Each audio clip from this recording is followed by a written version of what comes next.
Laurent Fabius est notre invité ce soir en direct de Liévin, aux côtés de Jean-Michel Carpentier. Bonsoir, Monsieur Fabius. Bonsoir. On a l'impression, une fois de plus, que François Mitterrand était le seul capable de rassembler le Parti socialiste en proie aux divisions ces derniers temps. Alors, ce qui est sûr, c'est que ce qui va rester de ce congrès de Liévin, c'est un grand sentiment d'unité.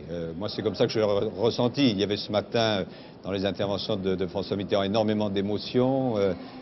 Bon, la politique, c'est un monde souvent dur, et quand on sent comme ça qu'une émotion passe, c'est quelque chose d'exceptionnel.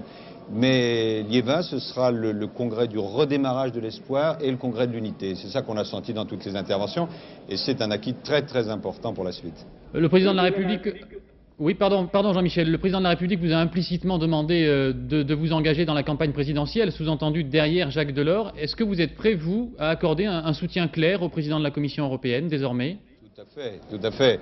Ça fait déjà d'ailleurs pas mal de temps que, publiquement et en privé, j'ai souhaité que Jacques Delors soit notre candidat. Pourquoi ? Parce qu'il est le mieux placé pour gagner.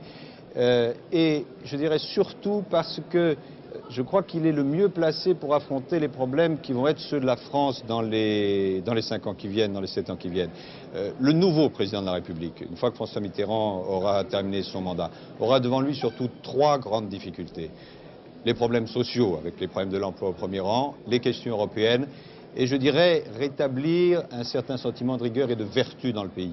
Et sur ces 3 terrains, le social, la dimension européenne et ce que j'appelle la vertu, Delors est un excellent candidat et je suis sûr qu'il fera un très très bon président. Mais vous le soutiendrez pendant la campagne, si campagne il y a, même si Jacques Delors ne représente pas tout à fait les positions prises par le Parti socialiste? Jacques Delors est socialiste.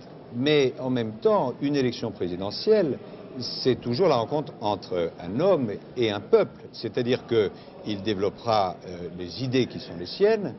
Il peut y avoir telle ou telle nuance par rapport au Parti socialiste, après tout, pourquoi pas. Mais là, c'est une rencontre, je crois, entre un homme qui est issu de nos rangs et puis une population. Jacques Delors fait partie de ce que j'appelle, pour le langage peut-être pas très bon, la gauche modérée, mais la gauche modérée, c'est la gauche. Et nous jouerons notre partition à fond en tant que parti socialiste, et Jacques Delors, lui, s'adressera d'abord à la gauche, si c'est lui, François Mitterrand l'a rappelé, et il a vocation à rassembler plus largement. Donc je ne vois pas du tout d'opposition entre les deux. C'est parfaitement complémentaire. Sinon une opposition, du moins un grand écart entre justement un soutien à ce que vous appelez la gauche modérée, et puis le soutien que vous apportez vous-même à Henri Emmanuelli, qui a donné au Parti socialiste une image de gauche beaucoup plus dure. Non, je crois que tout ça est parfaitement complémentaire. Le candidat président de la République n'est pas un militant exactement comme les autres, c'est exceptionnel par définition, mais en même temps, il est issu de nos rangs, et je crois que tout ça se passera très bien. L'atmosphère que j'ai ressentie dans ce congrès, parce que maintenant beaucoup de responsables et de militants sont intervenus, c'est qu'il y a une unanimité, une quasi-unanimité derrière Jacques Delors, que la question que vous soulevez n'est pas ressentie comme telle, et surtout qu'à nouveau, on sent cette envie, cette capacité de gagner. Monsieur Fabius, Fabius, si Jacques Delors ne se présente pas, qui à sa place ? Vous voyez, en général, quand on a une bonne solution, il faut mieux la prendre que prendre l'autre. L'autre, par exemple, ce pourrait être Pierre Mauroy. L'autre solution, ce pourrait être Pierre Mauroy. Je pense que Delors est de loin le mieux placé, et donc j'espère qu'il va franchir le pas. Il nous a dit qu'il apporterait sa réponse dans quelques semaines, et je pense que c'est très important. Mais déjà ce que nous avons fait ici à Liévin, c'est-à-dire montrer notre unité, montrer que nous voulons redémarrer, développer nos propositions, c'est quand même un sacré contraste avec ce qu'on a vu encore la semaine dernière au congrès du RPR. Merci beaucoup, Monsieur Fabius, d'avoir été en direct avec nous depuis le congrès de Liévin.